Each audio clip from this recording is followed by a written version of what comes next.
बिहार में, जैसे मैंने आपको यूपी की कहानी सुनाई थी श्री प्रकाश शुक्ला के बारे में, गैंगस्टर, तो कहते हैं कि बिहार में शायद इससे बड़ा डॉन कोई हुआ नहीं, और जिसकी इतनी ज़्यादा मतलब पॉलिटिकल में भी दबदबा और उसका जो आतंक था वो काफ़ी ज़्यादा था। हालांकि एक तीसरी तस्वीर उसकी पेश की जाती है कि वो एक रॉबिन हुड भी था और सिवान के लिए बहुत काम किया, ये बातें भी कही जाती हैं। लेकिन अगर क्रिमिनल रिकॉर्ड पर सारी नज़र डालें तो कुछ ऐसे इंसिडेंट हैं जो मतलब दहला देते हैं। मोहम्मद शहाबुद्दीन सिवान के बाहुबली नेता, 2 बार विधायक एमएलए रहे और 4 बार लगातार लोकसभा के एमपी। तो 4 बार लोकसभा और 2 बार एमएलए बिहार विधानसभा में, और जिनके ऊपर 40 से ज़्यादा मर्डर, किडनैपिंग, दंगा, आर्म्स एक्ट, डकैती, ब्लास्ट करना, ऐसे न जाने कितने केस। बट शहाबुद्दीन की पूरी चीज़ बताऊं आपको, और मैं इस कहानी से कैसे जुड़ा हूँ ये भी बताऊं, उससे पहले एक कहानी सुनाता हूँ आपको शुरुआत की, जिससे आप अंदाज़ा लगा लेंगे कि शहाबुद्दीन किस तरह का क्रिमिनल था। ये बात जो है 16 अगस्त 2004 की है। इत्तेफाक से भी 2-4 दिन पहले मैंने आपको भागलपुर के तेज़ाब कांड की कहानी सुनाई थी, और उस तेज़ाब कांड को जो कहानी थी उसमें आपको पता है कि वहाँ पुलिस किस तरह से क्रिमिनल की आंखों में, उनकी आंखें फोड़कर एसिड डाल देती थी और फिर अंधा कर देती थी। तो ये 1979-80 के दौरान में हुआ था। इस चीज़ के करीब 24 साल बाद शहाबुद्दीन को 2 वजहों से सुर्खियाँ मिली। जो पहली बार आया कि एक बाहुबली नेता, एक क्रिमिनल जो सिवान से उठ के बाहर, जिसकी कहानियाँ सामने आई, वो 2 इंसिडेंट थी। एक वो इंसिडेंट थी जिसकी कहानी अब मैं आपको सुना रहा हूँ। 16 अगस्त 2004 प्रतापपुर सिवान में एक जगह है जहाँ पे शहाबुद्दीन का घर है। उस प्रतापपुर के आसपास और पूरे सिवान में एक तरह से शहाबुद्दीन का ही बोलबाला हुआ करता था। 2004 तक तो हो चुके, एमएलए के बाद एमपी भी था। तो वहाँ पे एक जो लोकल लोग थे उन सब के ऊपर ये था कि या तो आप उसकी बात मानो या फिर आप पिटो, मारे जाओ। तो सिवान में एक तरह से एक पैरेलल गवर्नमेंट चलती थी और वो शहाबुद्दीन की चलती थी, और पूरे सिवान में शहाबुद्दीन को कोई शहाबुद्दीन या मोहम्मद शहाबुद्दीन करके नहीं बुलाता था। वहाँ उसका एक ही नाम था, साहिब। सिवान में अगर कोई साहिब बोले तो इसका मतलब समझ जाइए कि ये शहाबुद्दीन के लिए बोला जा रहा। तो ये कहानी 16 अगस्त 2004 की है। शहाबुद्दीन के कुछ लोग वहाँ पे अलग अलग दुकानों से जाकर रंगदारी वसूल करते थे। तो वैसे ही वसूल करने के लिए एक चंदा बाबू वहाँ के लोकल शख्स हैं, जिनके 4 बेटे, 1 बेटी और पत्नी के साथ सिवान में रहते थे। 4 में से 1 बेटा उनका अपाहिज था। 3 बेटे जो थे वो काम पे लगे हुए थे, उनकी 2 दुकानें थी सिवान में। तो ये लोग, शहाबुद्दीन के लोग 16 अगस्त को वहाँ पहुँचते हैं इसकी दुकान पे, और उससे रंगदारी के तौर पे 2 लाख रुपए एक दुकान में, जहाँ पे उनका एक बेटा बैठा हुआ था, तो वो उससे पैसे मांगते हैं, जिसका नाम राजीव था। तो राजीव कहता 2 लाख तो है नहीं, 30-40 हज़ार रुपये हैं, उसी में देकर, वो जानता था वो भी कि साहब के लोगों को मना करने का मतलब क्या होता है। तो 30-40 हज़ार है, बट वो माने नहीं। उन्होंने उसके साथ तोड़फोड़ की, मारपीट की, और फिर वो गले में जितने भी पैसे थे वो सब उठा कर ले गए। तो जब ये ले गए तो इसको बहुत गुस्सा आया राजीव को, और ये वहीं से फिर घर गया, और घर में एसिड एक रखा होता है जो आमतौर पे बाथरूम साफ़ करने के लिए इन जगहों पे सब यूज़ करते हैं। तो उसने वहाँ से एक एसिड का डब्बा उठाया, छोटा सा था, और वो वापस वो लोग जिन लोगों ने इन लोगों के साथ मारपीट की थी उनके पास आया, और फिर इसने एसिड उनके ऊपर फेंक दिया। तो उसके छींटे जो है इसके अपने एक भाई को भी लगे थे, और उसके बाद वहाँ पे भगदड़ मच गई। जो बदमाश थे शहाबुद्दीन के साहब के लोग, वो सब घबरा गए, और उससे थोड़े बहुत सभी को छींटे लगे, और एसिड से मतलब कोई बहुत सीरियसली कोई इंजर्ड नहीं हुआ। लेकिन इसके बाद जो अंजाम हुआ, वो अंजाम आज 14 साल के बाद भी जो सुनता है उसके रोंगटे खड़े हो जाते हैं।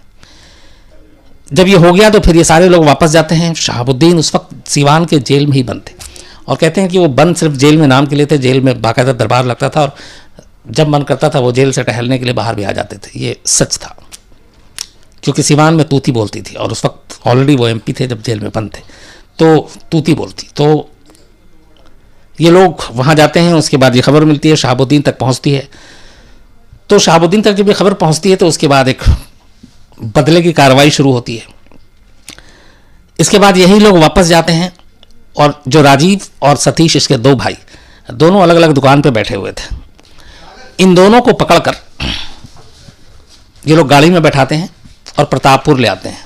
प्रतापपुर जो शहाबुद्दीन का घर था, जहाँ पे वो रहता था, उसकी फैमिली रहती थी। इसके बाद दोनों को यहाँ लाने के बाद इसका एक तीसरा भाई, जिसे इस बारे में कोई जानकारी नहीं थी, वहाँ भी इनके लोग पहुँचते हैं। उसका नाम गिरीश था, उसको भी उठा लेते हैं।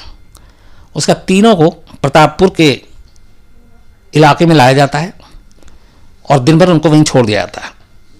कहते हैं कि जब अंधेरा होता है तो फिर शहाबुद्दीन जेल से बाहर आता है और जेल से बाहर आने के बाद वो फैसला सुनाता है। शहाबुद्दीन के बारे में यह है कि सिवान में पैरेलल हुकूमत, जो मैंने आपसे कहा कि समानांतर सरकार चलाने की, सिवान में जो कुछ भी होता था, लोग कोर्ट पुलिस इन चक्करों में नहीं पड़ते थे। अब ये डर है या क्या था मालूम नहीं, लेकिन वो सारे फैसले, चाहे वो ज़मीन के हों, शादी ब्याह से जुड़े में हों, लड़ाई झगड़े से जुड़े हों, इन सब का फैसला शहाबुद्दीन की कोर्ट में होता था। यहाँ तक कि सिवान में डॉक्टर मरीज को देखने की फ़ीस कितनी लेंगे, वो फ़ीस शहाबुद्दीन तय करता था, हर डॉक्टर के लिए, किसी एक क्लिनिक के लिए नहीं। तो ये सारे उसके फरमान, वहाँ का कानून होता था। तो कहते हैं कि उस अगस्त की रात को भी वो 2004 में बाहर आता है और उसके बाद फरमान सुनाता है, और उस फरमान के तहत दो भाइयों को बाकायदा पेड़ से लटकाया जाता है और उनकी लटकाने के बाद बाकायदा तेज़ाब भर के लाया जाता है। और कहते हैं कि मतलब बहुत बड़े बड़े डब्बों में तेज़ाब लाया गया, और तेज़ाब लाने के बाद सतीश और गिरीश, इन दोनों भाइयों को जो बांध के टांगा हुआ था, उनको तेज़ाब से नहला दिया जाता है। एक छोटे से शीशी में तेज़ाब लेकर अपना गुस्सा निकालने के लिए राजीव अपनी दुकान से उठकर घर गया था, इन गुंडों को सबक सिखाने के लिए, और उसने उनके ऊपर तेज़ाब छिड़का था, जिसकी चंद बूंदें लगी थी हर एक को, जिसमें इसके अपने भाई को भी लगी थी, सतीश को भी थोड़ी सी। लेकिन उसका बदला सिर्फ ये नहीं था कि ये तेज़ाब फेंका था, बल्कि ये था कि तुमने शहाबुद्दीन को एक तरह से रंगदारी देने से मना किया और उसके खिलाफ तुमने आवाज़ उठाई, तो उसकी सज़ा कुछ और होनी चाहिए। तो सज़ा के तौर पर सतीश और गिरीश को पेड़ से टांग कर बाकायदा तेज़ाब से नहलाया गया। तेज़ाब से नहलाने के बाद जो चश्मदीद हैं वो कहते हैं कि जिस्म में कुछ बचा नहीं था, हड्डियाँ थीं। फिर उसके बाद उन हड्डियों के टुकड़े किए गए और उसको ले जाकर कहीं फेंक दिया गया। जो तीसरा भाई था वो इत्तेफाक से, इसमें गिरीश और सतीश जो है ये मारे गए। जो राजेश था, उसको इन्होंने वहाँ पे बांध करके रखा था, चूँकि वो डायरेक्ट उस वक्त मारपीट में शामिल नहीं था और उसको ये था कि इसको भी मार देना है। लेकिन नसीब ये था कि वो एक ट्रैक्टर में कुछ अनाज वनाज जा रहा था उसी प्रतापपुर गांव से, और वो जो है तीसरा भाई उस ट्रैक्टर में छुप गया और वहाँ से निकल के वो यूपी पहुँच गया। इस तरह उसकी जान बच गई। लेकिन उसने ये सब कुछ अपनी आंखों से देखा उस प्रतापपुर गांव में उस रात, जब उसके दो भाइयों को उसके आंखों के सामने तेज़ाब से नहलाया गया था। इसको कहते हैं, वहाँ पे जो बाद में नाम दिया गया था, एसिड बाथ डबल मर्डर। तो तेज़ाब से नहला कर दोनों को मारने का। और ये चश्मदीद था। इसी तरह से इस इंसिडेंट के बाद वो ट्रैक्टर में छुपकर वहाँ से निकला, भागा और बनारस पहुँचा। इस दौरान जो इन दोनों के पिता थे वो पटना गए हुए थे उस दिन किसी काम से। उन्हें पटना में ये खबर मिली कि इनके दो बेटों को मारा गया है, बल्कि उनको ये भी था, तब तक खबर नहीं थी कि तीसरा बेटा भी मारा गया। वो बाद में पता चला कि वो जिंदा है। और कहा गया कि आप लोग यहाँ मत आना सिवान, वरना आपकी पूरी फैमिली को मार दी जाएगी। और तैयारी यही थी। तो इनका एक अपाहिज बेटा, बीवी और बेटी ये पटना में थे। उसके बाद इनका सिलसिला शुरू होता है, कौन ऐसा एमपी, कौन ऐसी पार्टी, कौन ऐसा मिनिस्टर जिसके पास चंदा बाबू, जो गिरीश और सतीश के फादर थे, उसके दरवाजे पे नहीं गए। लेकिन जैसे ही शहाबुद्दीन का नाम आता था, हर आदमी मदद से हाथ खींच लेता था। और इस तरीके से ये केस यूं ही पड़ा रहा, किसी ने कुछ नहीं किया।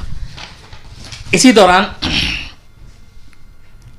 ये जो तीसरा भाई बचा, इसने अपने पिता को सारी कहानी सुनाई, क्योंकि उसने लाइव देखा था सब कुछ। तो पिता ने फिर रिपोर्ट लिखाने की कोशिश की, पर रिपोर्ट तक नहीं लिखी गई। पटना के डीजीपी से लेके एडीजी, सिवान के एसएसपी, मंत्री, इवन ये कहते हैं कि वो दिल्ली तक आए और दिल्ली में बड़े नेताओं से मिले उस वक्त कांग्रेस के, बट किसी ने भी मदद नहीं की क्योंकि शहाबुद्दीन का नाम सामने आया और हर एक डरा हुआ था।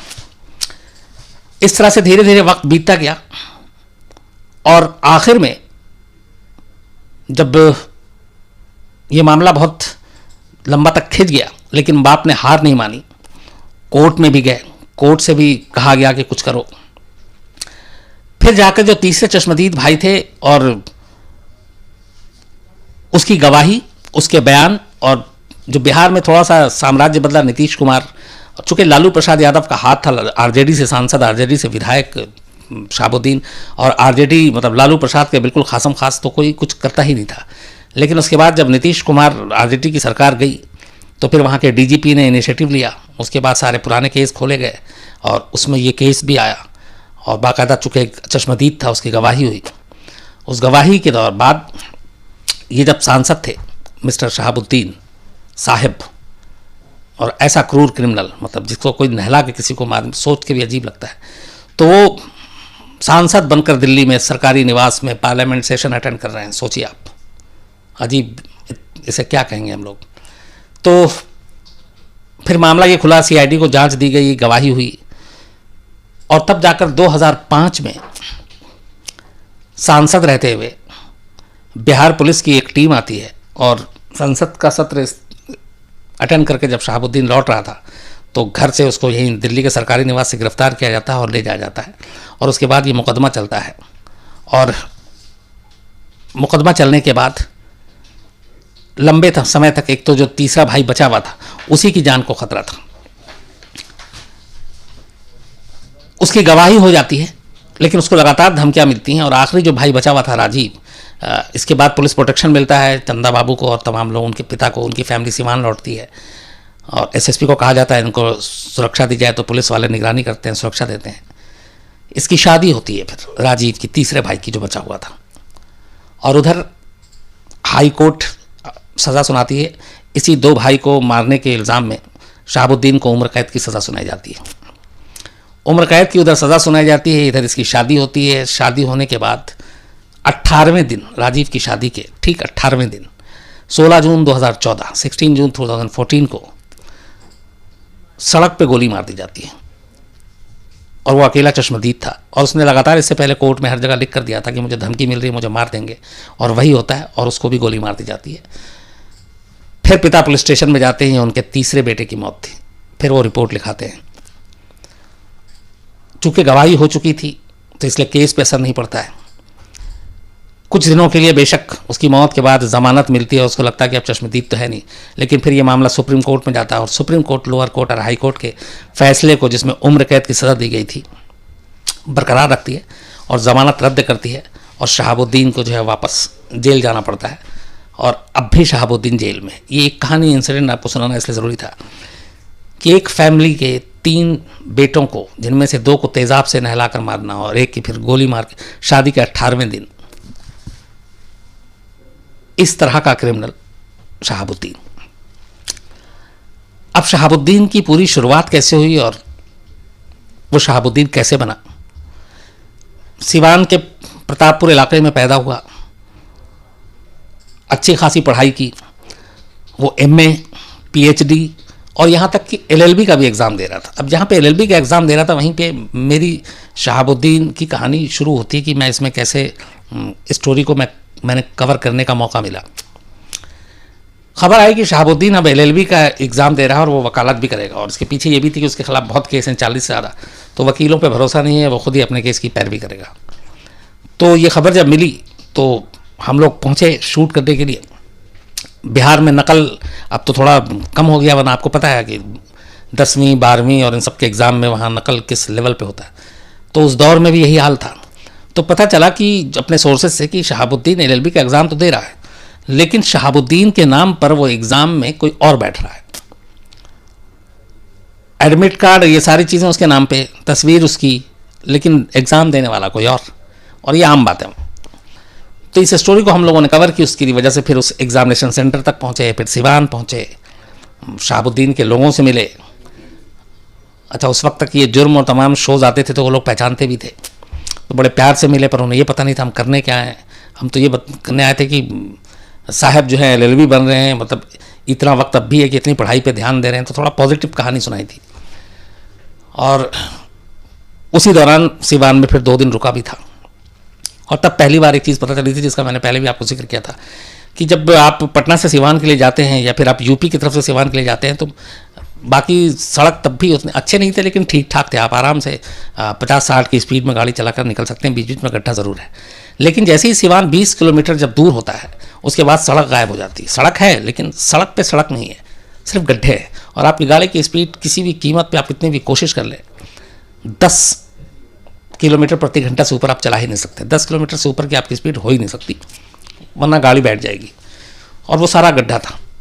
तो हमने ये पता किया उस वक्त कि ये बाकी सड़क तो ठीक है, लेकिन सिवान से 20 किलोमीटर ही पहले क्यों। अच्छा, जैसे ही आप सिवान के अंदर जाएंगे तो शानदार सड़कें, सब कुछ, तो ये बाहर आउटर पे ऐसा क्यों। तो पता चला कि वो जानबूझ के किया गया था। कितनी बार भी सड़कें बनी, शहाबुद्दीन के लोगों ने वो सड़कें तोड़वा दी थी। और उसकी वजह ये था कि कभी कोई पुलिस अटैक हो या कुछ चीज़ें हो, तो यहाँ तक पुलिस की गाड़ियाँ आप अगर 10 की स्पीड में चला रहे हैं और 20 किलोमीटर है, तो अंदाज़ा लगाइए कितना वक्त मिलेगा शहाबुद्दीन को बचने में और सब कुछ इंतज़ाम करने में। तो इस वजह से भी ये सड़क ख़राब की गई और उस सड़क को कभी बनने नहीं दिया गया। तो खैर वो स्टोरी थी जिसमें बाद में फिर वो LLB का एग्ज़ाम नहीं दे पाए क्योंकि भेद खुल गया था, पकड़े गए। तो कॉलेज टाइम में ही जब MA किया, उसके बाद PhD की, उसके बाद ये कॉलेज से ही पॉलिटिक्स में शुरू हो शहाबुद्दीन। 1993 से 2001 के दौरान कहते हैं कि सिवान में करीब 18 भारतीय कम्युनिस्ट पार्टी माले के कार्यकर्ता या सपोर्टर का मर्डर हो गया था, जिनमें खास तौर पर JNU स्टूडेंट्स यूनियन के एक्स प्रेसिडेंट चंद्रशेखर, उनकी खबरें लगातार सुर्खियां बनी, और एक बहुत सीनियर लीडर श्याम नारायण, इनका भी मर्डर सिवान में हुआ। और कहते हैं कि इन लोगों के मर्डर के पीछे कहीं ना कहीं ये जो 18 लोग थे गायब होने के पीछे और इनके मर्डर के पीछे, वो शहाबुद्दीन का हाथ था। ये लगातार इल्ज़ाम लगे।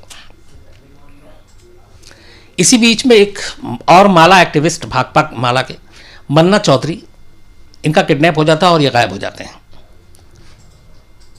आज तक लाश नहीं मिली है मन्ना चौधरी की, लेकिन घर वाले और बाकी लोग लड़ाई जारी रखते हैं और कोर्ट तक जाते हैं।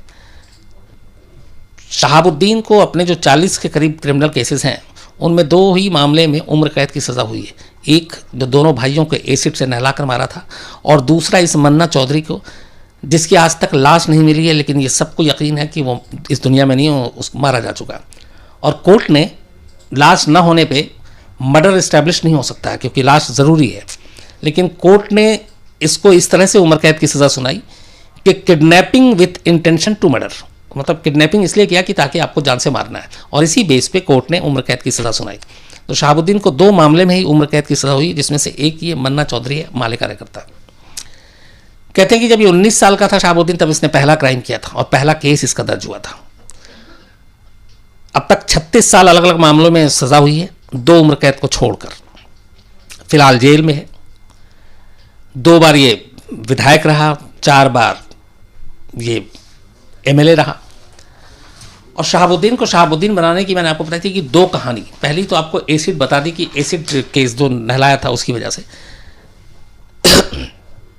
इसके बाद इससे पहले बल्कि एक और कांड हुआ था।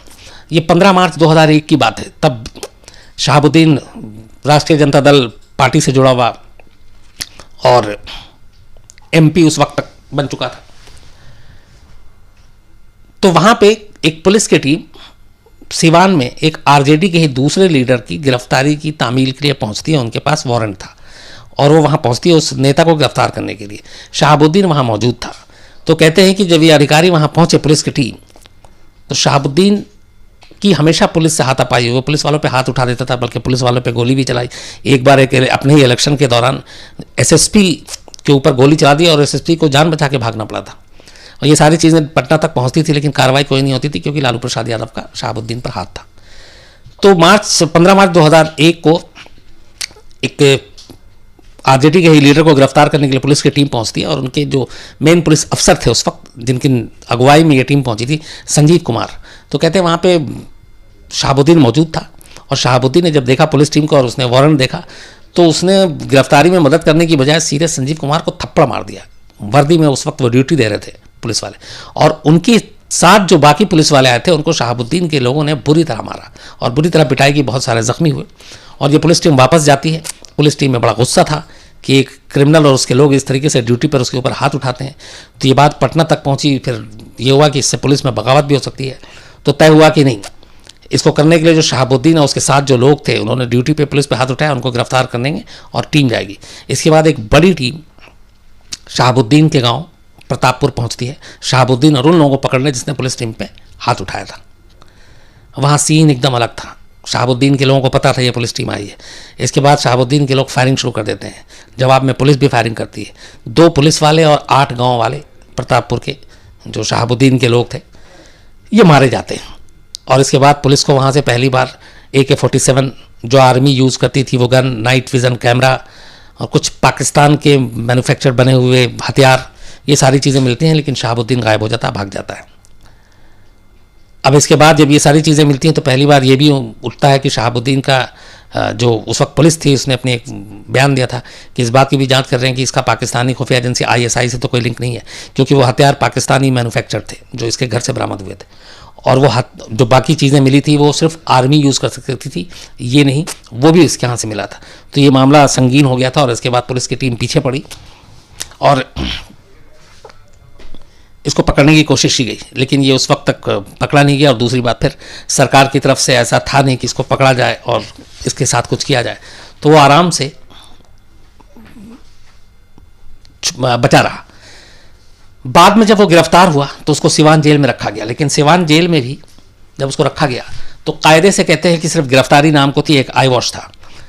हर शाम, ख़ासतौर पर वेडनेसडे और मंडे, ये जेल में अदालत लगाता था। जब ये गांव में होता था तब गांव में ये अदालत लगाता। और जितने भी लोग हैं, अब ये बताइए कि जेल के अंदर है और जेल में कहते हैं कि इन दिनों में जो 2 दिन होता था, लोग कतार लगा के बाहर खड़े रहते थे और वो कि मिलना है और अदालत लगना है और उसमें हमारी सुनवाई होनी है।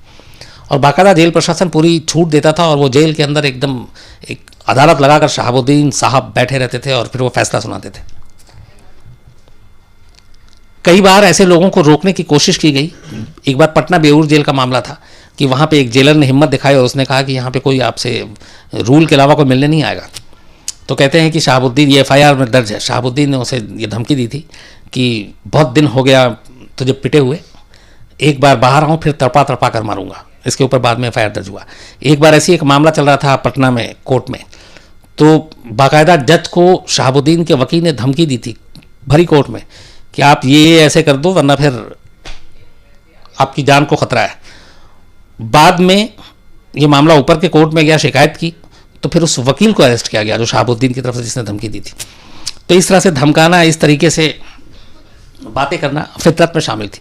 ये भी कहते हैं कि जो अदालत जेल के अंदर लगती थी, इसमें एक दो तो बड़ा सुर्खियों में रहा था कि एक बार ऐसी एक अदालत में एक फरियादी पहुंचा और उसने कहा कि मेरा प्रमोशन करवा दीजिए। तो पता चला कि वो कोई और नहीं, वो एक पुलिस वाला था। और जो आता था तो शहाबुद्दीन के आसपास लोग फ़ोन लेके बैठे रहते थे और जिसका जो मसला होता था उस कंसर्न शख्स को वहीं से फ़ोन मिलाया जाता था।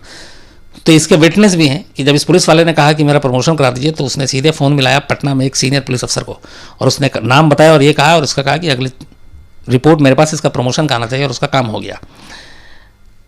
एक किसी के ज़मीन का इशू था, वो बाकायदा जेल के अंदर जब अपनी फरियाद लेकर आया था और उसका काम हो गया तो वो साथ में राइफ़ल लेकर आया था गिफ्ट करने के लिए कि ये साहब मेरा ये काम कर दीजिए, और बोला ये आपके लिए नया राइफ़ल गिफ्ट लेकर आया। अब सोचिए जेल के अंदर वो गिफ्ट में राइफ़ल दे रहा है, ये हालत थी। तो ये सारी चीज़ें चलती रही। लेकिन 2005 में जब शहाबुद्दीन को गिरफ्तार किया गया दिल्ली से MP रहते हुए, उसके बाद फिर सज़ा सुनाई गई। जब 2 मामलों में उम्र कैद की आपको बताई, तो अपने जो चुनाव आयोग के कानून और नियम के तहत फिर उसके चुनाव लड़ने पे पाबंदी लग गई। तो लिहाजा जो उसके अगला चुनाव था वो नहीं लड़ा। 2009 में शायद हुआ था जो लोकसभा का चुनाव। लेकिन RJD ने शहाबुद्दीन की बीवी को खड़ा कर दिया सीवान से और लोकसभा के टिकट पे शहाबुद्दीन की जगह, क्योंकि मालूम था कि लड़े कोई भी होगा चेहरा शहाबुद्दीन का। लेकिन तब तक हालात बदल गए थे और शहाबुद्दीन की बीवी जो है वो चुनाव हार जाती हैं। तो पहली बार अब यहाँ से फिर जो गढ़ है कमज़ोर होना शुरू होता है और उसके बाद कानूनी लड़ाई और फिर जेल, और मामला चूँकि इतना ज़्यादा सब कुछ दिल्ली तक पहुँच चुका, सुप्रीम कोर्ट तक पहुँच चुका, तो फिर बीच बीच में ये होता है कि सिवान जेल से भी हटाया जाता, क्योंकि वहाँ पे वो देखते हुए लेकिन निज़ाम बदला, सरकार बदली तो बहुत कुछ बदला। तो फिलहाल अभी भी ये है कि शहाबुद्दीन जेल में है, लेकिन शहाबुद्दीन की जो सल्तनत थी वो पूरी तरह से तो ख़त्म नहीं हुई, क्योंकि कहने वाले अभी भी यही बताते हैं कि सिवान में आज भी जेल के अंदर से उसी की हुक्म और हुकूमत चलती है, और जो होता है वो वही होता है जो वो कहता है। कुल मिलाकर जितने जो मामले हैं उसके हिसाब से 36 साल की सज़ा कई मामलों में हो चुकी है, 2 में उम्र कैद है, कुछ केसेस के फैसले होने अभी बाकी हैं। तो ये थी शहाबुद्दीन।